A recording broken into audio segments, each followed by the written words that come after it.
حياكم الله، شلونكم؟ شو اخباركم؟ ان شاء الله بخير. فيديو جديد ان شاء الله راح ينال اعجابكم.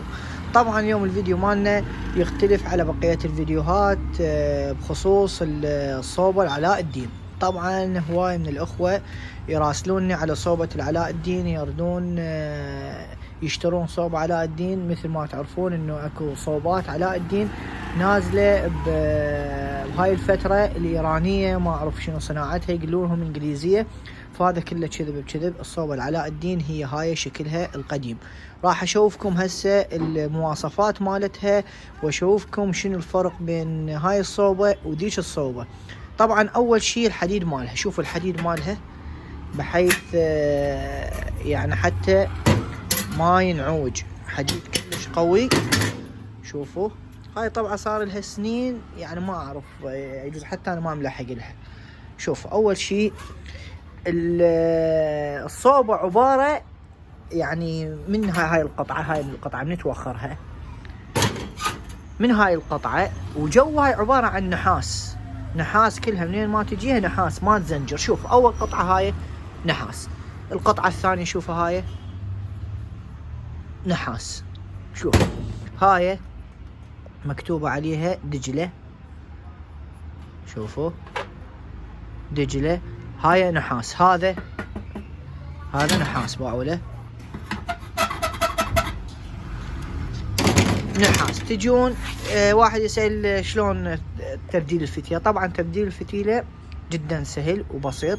شوفوا اول شيء هاي باعوا هاي الكليبسة توخرونها بهذا الشكل، والثانية ايضا وتوخرونها،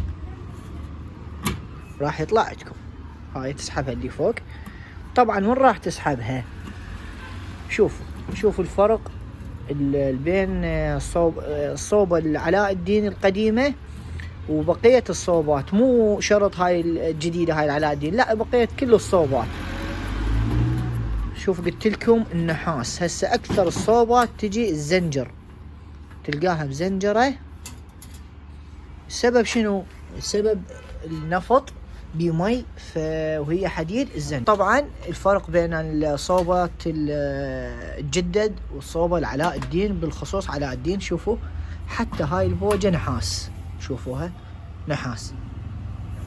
هسه كله حديد يزنجر ويتآكل. هذا طبعا هسه اوخره بكاغة جام وراح يرجع نحاس اصلي، يعني بحيث ما بي اي خدش او زنجار. شوفوا الفتيلة عفوا الصوبة العلاء الدين الجدد، هاي القطعة تجي ملحومة. طبعا هاي القطعة تجي هاي تتحكم بالدرجة الحرارة مالت الصوبة، يعني تصير زرقاء لو لا. هاي همنا الها يعني تأثير كلش كبير. شوفوا همنا نحاس. طبعا انا عندي قطع قديمة من كان والدي يصلح صوبات، عندي باقي كم قطعة ولحد هسه بحتفظ بيهن.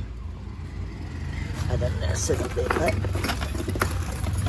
هذا نشوفوهن.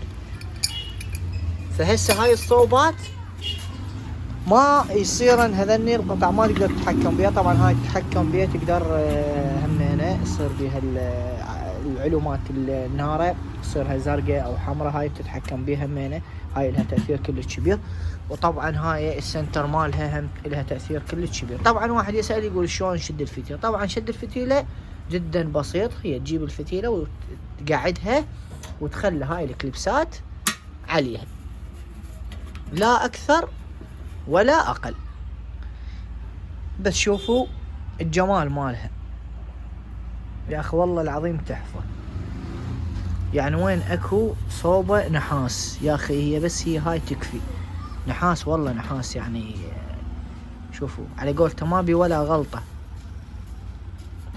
يعني هذا اذا يعني مثل ما نقول صاحب البيت يوديها لابو سيارات يطلع لونها ويصبغها صبغة نظيفة، هذا همين يحكي له، ويصبغها صبغ مال سيارات. يا اخي ايش تطلع. شنو السانيو، شنو العشتار، شنو بقية الصوبات. شوف الجمال يا اخي، كلها نحاس. حتى مرة ثانية لحد يراسلني على الصوبة العلاء الدين هاي تجدد. يا أخي والله العظيم لا تشترونهن، يا أخي والله نصيحة لا تشترونهن ولا تتقربون إلهن. عبارة عن دخان وغاز ومرض ومشاكلها وما تصفى. صح اكو بيهم يخابرون يقولوا لي نارتهن حلوة، يا أخي بكل 100 وحدة يجوز تصفى لك وحدة يعني نارتها حلوة، والبقية كلهن الله وكيلكم حشى السامع زبايل. لا تشترونهن. ليش هسه انتم دوخة الراس؟ اذا تحصلون علاء الدين هاي اخذوها وخطيتكم وبرقوفتي. اذا تحصلون عشتار اخذوها بس تكون نظيفة. السانيو همينة اخذوها بس تكون نظيفة.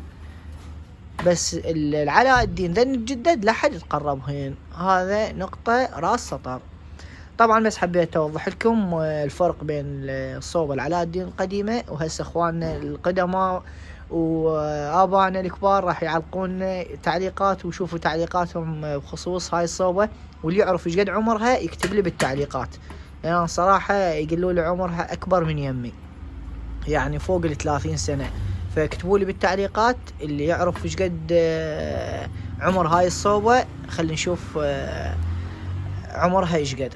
طبعا بس اللي هنا أنا حبيت افيدكم بهاي المعلومة، ولا تنسون لايك واشتراك بالقناة، واي شيء تردونه اكتبوا لي بالتعليقات وان شاء الله راح اجيب عليه باقرب وقت.